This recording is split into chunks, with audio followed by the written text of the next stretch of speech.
আপনি middle class নাকি ভিখারি? বন্ধুরা, সেটা এবার ভাববার সময় এসেছে।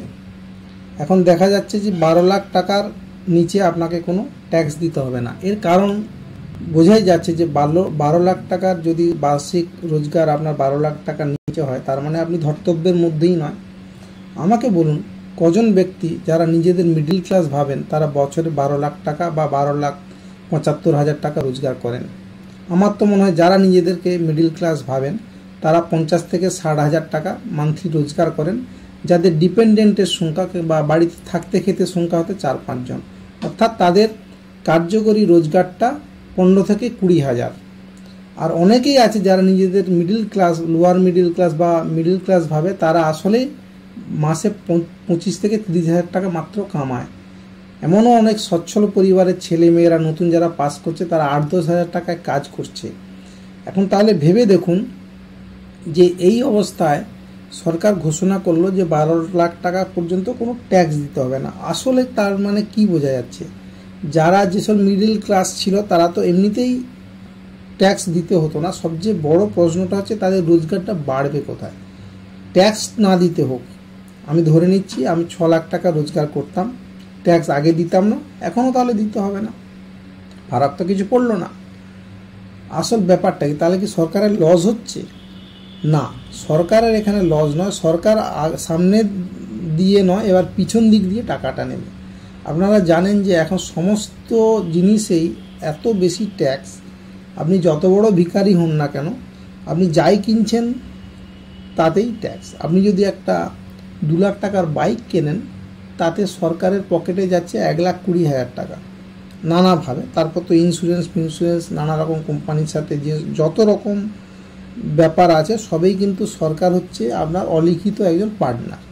30 থেকে 40% আপনার যে বিজনেসে প্রফিট হবে বছরের শেষে, সরকার কিছু না করেই সেই ট্যাক্স টাকা পাবে। তার আগে তো আপনার সার্ভিস ট্যাক্স, জিএসটি সব কিছু আছে, তার প্রফেশনাল ট্যাক্স, এভরিথিং। সব কিছুর পরেও আপনার যে প্রফিট হবে তার কিন্তু 30% মিনিমাম সরকার পাবে। আপনি যদি অ্যাডভান্স ট্যাক্স না দিয়ে থাকেন 35 to 40% হয়ে যায়। আমি এটাই বলতে চাই যে এতে মধ্যবিত্তদের কিন্তু পাছা চাপড়ানোর কোনো কারণ নেই। মধ্যবিত্তরা যেখানে ছিল সেখানেই আছে। তাদের কাছ থেকে নানাভাবে যে ট্যাক্সগুলো নেওয়া হয় কোনোটাই ইনকাম ট্যাক্স খুব সম্ভবত নয়। আমরা যারা মধ্যবিত্ত নিজেদের ভাবি তারা আসলে নিম্নবিত্ত বা ভিখারি। এবার বলি কেন ভিখারি? একজন ভিখারি আপনারা দেখবেন দিনে প্রায় 1,500 থেকে 2,000 টাকা কামায়। আর একজন সাধারণ মধ্যবিত্ত যারা নতুন চাকরি করছে 20 থেকে 25,000 টাকার বেশি পায় না। সুতরাং বছরে তাদের 3 থেকে 4 লাখ টাকা হচ্ছে। তো 12 লাখ টাকার কথা ভেবে তো আপনার আধার ব্যাপারী হয়ে আপনার তো জাহাজের খোঁজ রাখার দরকার নেই। যে মাসে 1 লাখ টাকার উপরে রোজগার করবে সে, আর যাই হোক সেটা মানে মধ্যবিত্ত খুব কমই লোক আছে। মধ্যবিত্ত বলতে আমরা কাদের বুঝি? স্কুল টিচার, একজন প্রফেসর, একজন এমনি ক্লার্ক, যারা সাধারণ সুশিক্ষিত ব্যক্তি, আপনাদের MA BA এসব পাস করেছে, কলেজ স্কুলে চাকরি করে, ব্যাংকে চাকরি করে, মানে বুদ্ধিজীবী, বা যারা আর্টিস্ট, যারা নানা রকম ছোটোখাটো ব্যবসা করে, এরা সবাই মধ্যবিত্ত। যারা অন্যের ফার্মে কাজ করে, ল্যাবে কাজ করে, অন্যের অফিসে কাজ করে, কোনো কোম্পানিতে কাজ করে, সেলসম্যানের কাজ করে, মধ্যবিত্ত। কজন মধ্যবিত্ত মাসে 1 লাখ টাকার বেশি রোজগার করে? আমি তো আমার চেনা জানার মধ্যে সেরকম নেই। সবাই 50 থেকে 60,000 টাকা রোজগার করে। যাদের ডবল ইঞ্জিন, ডাবল ডেকার, যাদের 2-3 রোজগার করে, তারা হয়তো এই মধ্যবিত্ত স্ট্যান্ডার্ডে পৌঁছাবে। 3-4 রোজগার করে, প্রত্যেকে 50,000 টাকা করে। তাহলে সবাই মিলে যে রোজগারটা হচ্ছে, আপনি ফ্যামিলির কথা বলতে পারেন যে 4 জন ফ্যামিলির মেম্বার, 4 জনই 50,000 টাকা রোজগার করছে। তো তাদের তো 4টি ফাইল। তাহলে আলটিমেটলি তারা তো ট্যাক্সের আওতায় পড়লই না। তাহলে এই বাজেটটা কি ভাঁওতাবাজি? না, এটা ভাঁওতাবাজি না। এটা আরও যারা উচ্চ মধ্যবিত্ত বা উচ্চবিত্ত তাদের জন্য এটা কিন্তু একটা ভালো খবর, ঠিক আছে? আর বাদবাকি যে নমিনাল চার্জেস সমস্ত সিটিজেনকে দিতে হয়, দেশের সমস্ত, সে আপনি ট্যাক্স, যে ইনকাম ট্যাক্স দেন না দেন, অন্যান্য নানা রকম ট্যাক্স তো আছেই, সেগুলো তো আপনি দিতে বাধ্য। আপনি হয়তো মাসে 5,000 টাকা সরকার থেকে কোনো না কোনোভাবে অনুদান পান, সেই জন্য আপনি লাফান, কিন্তু আপনার থেকে প্রত্যেক দিন 1 থেকে 1,500 টাকা নানা রকম ট্যাক্স বাবদ, নানা রকম অজানা অচেনা ট্যাক্স বাবদ যাচ্ছে। আর যেসব খরচ খরচা আছে সরকার কিন্তু তার ব্যাপারে নীরব। যেমন আপনি জমি রেজিস্ট্রি করতে গেলেন, ওখানে এক্সট্রা দক্ষিণা দিতে হবে, নাহলে আপনার কাজ হবে না। যে কোনো সরকারি কাজ করতে গেলে আপনাকে নানাভাবে টাকা খাওয়াতে হয়। তারা যদি না করে, আপনি প্যান কার্ড বদলাবেন, আধার কার্ড বদলাবেন, গ্যাসে কানেকশন করেন, সব জায়গায় আপনাকে টাকা খাওয়াতে হবে। এই জিনিসটা কিন্তু সরকার আলোকপাত করলো না। যেসব অফিসাররা এই ধরনের কাজ করছে, আপনাকে নানাভাবে হ্যারাস করাচ্ছে, এই পরে আসুন, আজকে হবে না, সারাদিন দাঁড় করিয়ে রাখছে। জমি রেজিস্ট্রি করতে গেছেন, ফ্ল্যাট কিনেছেন, রেজিস্ট্রি করতে গেছেন, হ্যারাস করাচ্ছে, সব ডকুমেন্ট ঠিক আছে, তারপরে বলছে হবে না, মেশিন খারাপ হয়ে গেছে, লিঙ্ক নেই। এই ধরনের ঘটনা, এর কি কোনো ইনভেস্টিগেশন হয়? এর জন্য আপনার যে এত টাইম নষ্ট হয় সারা বছরে, তার পয়সা কে দেবে? তার পয়সা ওই অফিসারদের থেকে আপনাকে পেতে হবে। আর তাদের কি শাস্তি হয়? তাদের কোনো শাস্তি নেই। তাদের কোনো শাস্তি নেই। জনগণকে হ্যারাস করে তাদের কাছ থেকে এক্সট্রা পয়সা আদায় করে, প্রত্যেকটা জমি ফ্ল্যাটের রেজিস্ট্রেশনে 5 থেকে 7,000 টাকা করে এক্সট্রা চার্জ নেয়।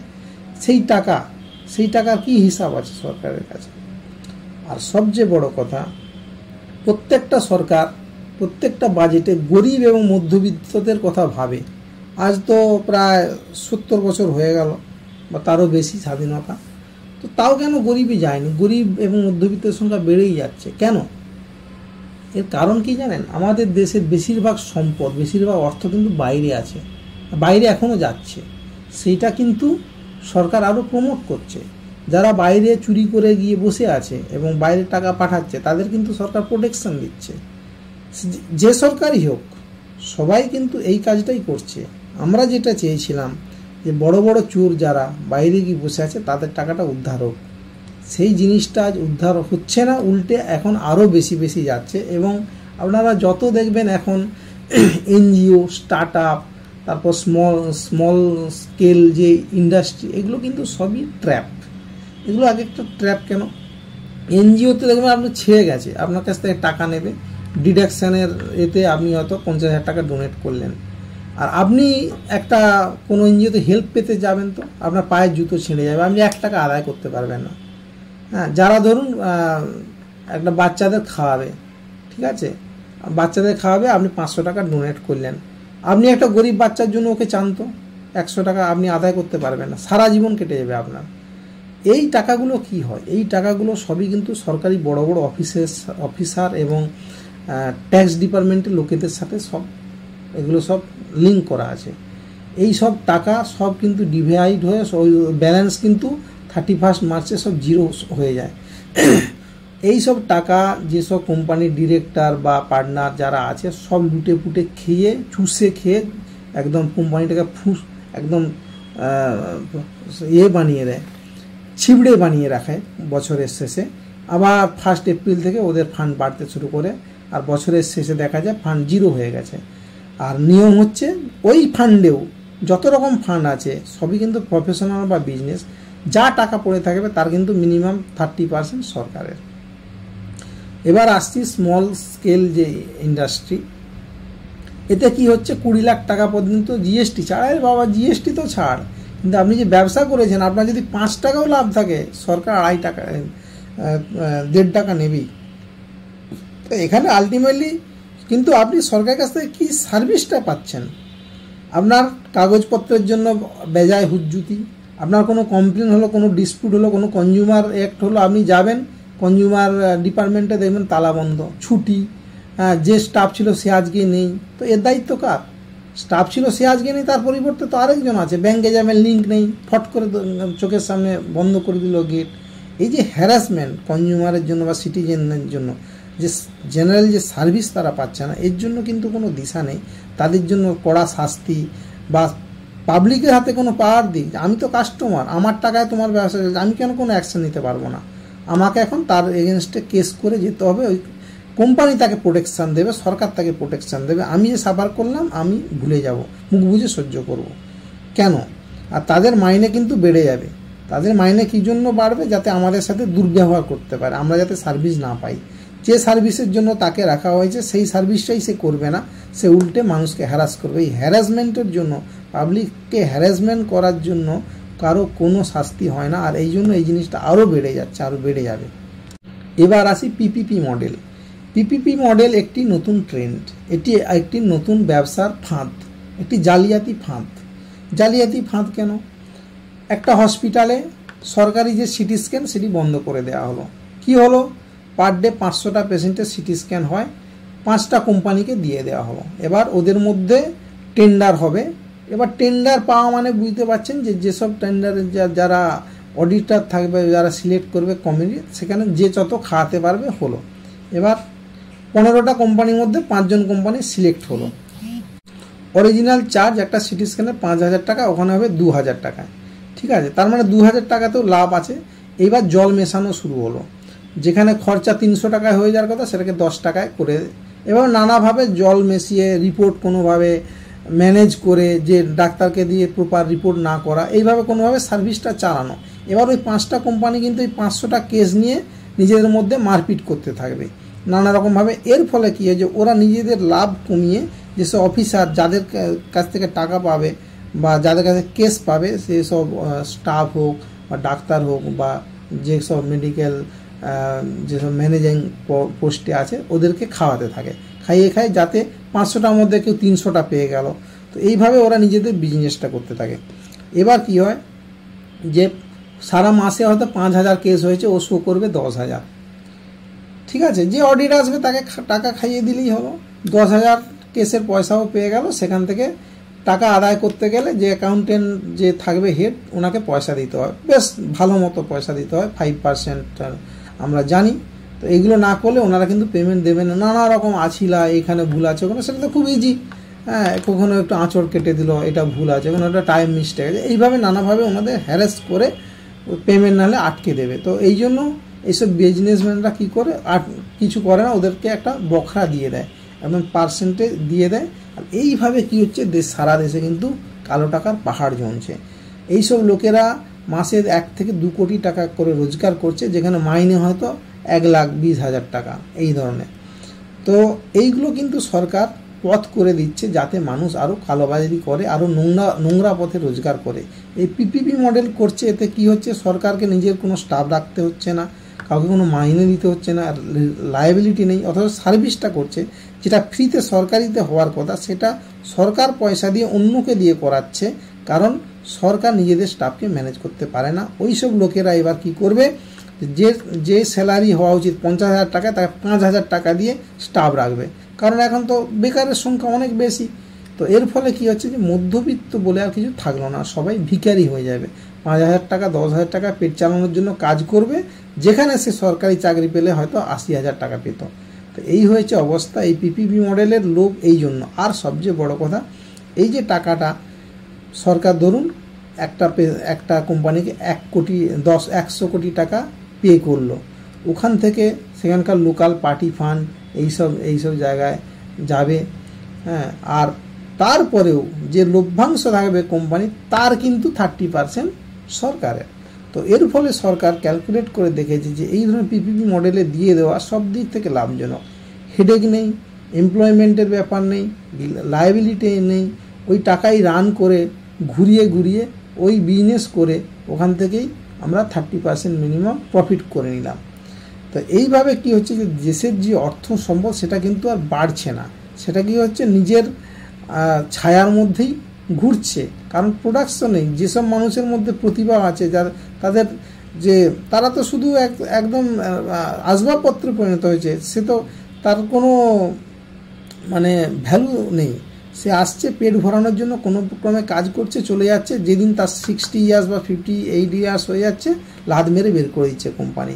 তাদের মধ্যে কোনো রকম মানে যে লায়াবিলিটি বা তাদের যে পেশাগত যে উৎকর্ষতা বৃদ্ধি করা, তাদের রিসার্চে কোনো যোগদান করা, এই সব জিনিস কিন্তু হচ্ছে না। এর ফলে পরবর্তী প্রজন্ম কিন্তু অন্ধকারের দিকে চলে যেতে বাধ্য। তো আমি বলবো এই ধরনের বাজেট এটা নতুন কিছু না, আমাদের স্বাধীনতার পর থেকে যত বাজেট হয়েছে সবই কিন্তু এই ধরনের। ধীরে ধীরে সরকার নিজের দায়িত্বগুলো এদিক ওদিক ছড়িয়ে দিচ্ছে। আর কি করছে, যে গুটি কয়েক লোক, ভাগ্যবান লোক সরকারি চাকরি পেয়েছে সেন্ট্রাল গভর্নমেন্টে, তাদেরকে প্রতি 3 বছর না 5 বছর ছাড়া না চাইতেই প্রচুর মাইনে বাড়িয়ে দেওয়া। আর তারা কি করছে, জনগণ তারা নিজেদেরকে ভগবান ভাবা শুরু করছে, কারণ তার মাইনে 1 লাখ আর মাসে রোজগার করছে 1 কোটি বা 5 কোটি 10 কোটি। এদের টাকা রাখার জায়গা থাকে না। এরা মানুষকে কুকুর বলে জ্ঞান করে, এবং এদের যে আচার আচরণ মানুষের প্রতি, তার জন্য কোনো এদের সমবেদনা নেই, সরকারেরও সেই সমবেদনা নেই। সরকার সেই জন্য এদেরকে সাপোর্ট করে বলেই আজ দেশে এদের বাড়ন্ত। কোনো মানুষ এদের কাছ থেকে ভালো ব্যবহার পায় না। এরা মনে করে ওরা ভগবান, আর আমরা যারা দেশের জনগণ আমরা সব কুকুর ছাগল। এই হয়েছে দেশের পরিস্থিতি। আমি মনে করি এই ধরনের বাজেট হতেই থাকবে, কারণ আমরা জানি যে যারা এইসব যে যায় লঙ্কায় সেই হয় রাবণ। শুনলাম অনেক মেডিকেল কলেজ, IIT ইত্যাদি হবে। আপনারা নিজেরা বলুন, এতে কি কোনো সত্যি লাভ হবে, না এগুলো শুধু এক ধরনের কি বলে ওটা, রিয়েল এস্টেটের ব্যবসা হবে? আমার তো মনে হয় তাই। কারণ যেখানে শিক্ষা দীক্ষা প্রায় সম্পূর্ণ শেষ হয়ে গেছে দেশে, কেউ কি আপনারা নিজেদের ছেলে মেয়েদেরকে সরকারি স্কুলে পাঠাতে স্বেচ্ছায় পাঠাবেন? যদি আপনার কাছে ভালো বেসরকারি স্কুল থাকে সস্তায়, পাঠাবেন না। যারা পাঠান তারা বাধ্য হয়ে পাঠান, হয়তো বেসরকারি ভালো স্কুল নেই বলে। তো এখন দেখুন সারা দেশে শিক্ষা, স্বাস্থ্য এবং যেটা আমাদের সিকিউরিটি, নিরাপত্তা, আইন ব্যবস্থা, এইগুলো এতটাই পর্যুদস্ত, এতটাই বিপর্যস্ত হয়ে গেছে যে আমরা কেউই কিন্তু সেফ ফিল করি না, এবং খুব বাধ্য না হলে আমরা সরকারি স্কুল কলেজের কথা ভাবি না, সরকারি হসপিটালের কথা ভাবি না। কেন এই পরিস্থিতি, সেটা আজ সরকারকে দেখতে হবে। সমস্ত মানুষ এত কিছু দিয়ে দেওয়ার পরেও, এত ট্যাক্স, এত নিজেদের সেভিংস থেকে কত টাকা ট্যাক্স যায়, আপনারা নিজেরা বছরের শেষে ক্যালকুলেট করে দেবেন যে এই সব দেওয়ার পরেও কিন্তু আমাদের যে মিনিমাম যে পাওয়ার কথা দেশ থেকে, যে সামান্য নিরাপত্তা, যেখানে অপরাধীরা খুব সহজে ধরা পড়বে, তাদের শাস্তি হবে, সেটা তো হয় না। উল্টে আপনার উপর যদি হামলা হয়, আপনার সারা জীবন, বাদবাকি জীবন যাবে আপনার কোর্টের ঘানি টানতে টানতে, কোর্টে ছুটতে ছুটতে আপনার জান বেরিয়ে যাবে। 2, আপনি সরকারি হাসপাতালে গেলে আপনি মরবেন, ঠিক আছে, আর যদি বেসরকারি হাসপাতালে যান আপনার পরিবার মরবে। এইরকম একটা পরিস্থিতি। সেখানে সরকার কি করছে, সব PPP মডেলে দিয়ে দিচ্ছে, নিজেদের সার্ভিসগুলো নিজেরা রাখতে পারছে না, কারণ সরকার ভালো করেই জানে যে সব জায়গায় ইউনিয়ন হয়ে গেছে, কাজ করাতে পারবো না। তো সব জায়গায় এই পলিটিক্স ঢুকে যাওয়ার জন্য আজ এই পরিস্থিতি। আর যেটা বাকি থাকলো শিক্ষার ব্যাপারে আর কি বলবো, আমি নিজে মেডিকেল শিক্ষার লোক, তাই আমি জানি যে কোথাও একটা ভালো টিচার নেই। টিচাররা যেখানে নেই সেখানে পঙ্গু ছাত্রছাত্রী তৈরি হবে। শুধু মেডিকেল কলেজ বানালে তো হবে না। এই দুঃসহ কোটা প্রথা এবং তাতে যে ধরনের সিলেকশন, ল্যাটারাল এন্ট্রি হয় সরকারি চাকরিতে, তাতে কোনো ভদ্র সভ্য লোক যাদের মধ্যে কোয়ালিটি আছে তারা সচরাচর আর সরকারি চাকরি করতে চায় না। কারণ অনেক ভালো প্রফেশনাল আছেন যাদের শিক্ষকতা করার ইচ্ছে ছিল, স্বপ্ন ছিল, সব কিন্তু ভেঙে চুরমার হয়ে গেছে। সব জায়গায় এত নোংরামি হয়। আর পড়াশোনার কথা কি বলবো, দেশে যে আইন শৃঙ্খলা এসেছে, পরকীয়া টরকিয়া নিয়ে যে ধরনের লিবারেশন, উদ্ভট আইন আসছে, তাতে শিক্ষা দীক্ষার মান ক্রমাগত কমতে বাধ্য। দেশের সংস্কৃতি রক্ষার দায়িত্ব কার? তো সেই জিনিসটা। আর যেটা বলবো যে আপনারা ভেবে দেখুন যে সরকার যদি আজ ভালো কোনো প্রোডাকশন দিত, সরকারি কোনো জিনিস আছে যা আমরা ব্যবহার করি, সরকার রোজগার কোথায়? শুধুমাত্র সরকার কিন্তু তাকিয়ে বসে আছে কবে বেসরকারি প্রতিষ্ঠানগুলো তাকে ট্যাক্স দেবে, ইন্ডাস্ট্রিয়াল ট্যাক্স, ইনকাম ট্যাক্স, এই ধরনের GST, কর্পোরেট ট্যাক্স, এইগুলো। সেই টাকা কি কাজে লাগছে? সেই টাকা কাজে লাগছে বেশিরভাগ মন্ত্রী আমলাদের নিরাপত্তা, তারপর আসছে আপনার তাদের স্যালারি, আর সেন্ট্রাল গভর্নমেন্টের যে কর্মচারী তাদের না চাইতেই প্রচুর মাইনে বাড়ানো। কারণ আপনারা দেখেছেন যে ভোটের আগে এইসব মাইনেগুলো বাড়ানো হয়, কিন্তু সার্ভিস আপনি যাবেন, আপনি পা চাটতে চাটতে আপনার দিন চলে যাবে, আপনার জুতো ছিঁড়ে যাবে, কিন্তু একটা কাজ করাতে পারবেন না। আর সরকারের যদি আজ পোস্ট অফিস, আমি বলছি সরকারের পোস্ট অফিস কলকাতায় যতগুলো আছে সবগুলো যদি প্রমোটিং করে যদি রেস্টুরেন্ট বানিয়ে দেয়, অনেক বেশি টাকা রোজগার হবে। শুধু এত ভালো ভালো জায়গায় তারাই আছে। আজ কেন এই অবস্থা? পোস্ট অফিস যদি এত ভালো কাজ করতো তাহলে আজ এত কুরিয়ার কোম্পানি উঠতে পারতো, আজ BSNL যদি কাজ করতো, আজ ভোডাফোন, জিও উঠতে পারতো। আপনারা নিজেরা বলুন যে সরকারি সার্ভিস যদি না ভালো হয়, ভারত কখনো এগোতে পারবে? তো সরকারকে এখন স্টেপ নিতে হবে সেই ধরনের অত্যন্ত কঠিন পদক্ষেপ নিতে হবে, যাতে তার স্টাফেরা, যাদেরকে এত ভুরি ভুরি টাকা মাইনে দেওয়া হচ্ছে, যাদেরকে না চাইতেই এরকম জল এত ভালো করে দেওয়া হচ্ছে, তো তারা কেন কাজ করবে না দেশের জন্য? তো সেটা কি তাদের ফর্জের মধ্যে পড়ে না, কর্তব্যের মধ্যে পড়ে না? আর আপনারা দেখবেন আমাদের বিএসএফ যে সেনাবাহিনী কি হচ্ছে, 2000-2500 টাকা দিয়ে লোক ঢুকে যাচ্ছে আমাদের দেশে। তো এরকম কিছু কিছু লোক আছে, অনেকে ভালো আছে, কিন্তু তাদেরকে তো একত্রিত হয়ে প্রতিবাদ করতে হবে যে এইভাবে দেশের মাটি কেন বিক্রি করছে তারা। 2-2500 টাকার জন্য বিদেশের লোককে আমাদের এখানে জঙ্গিগুলোকে ঢোকাচ্ছে। ধন্যবাদ।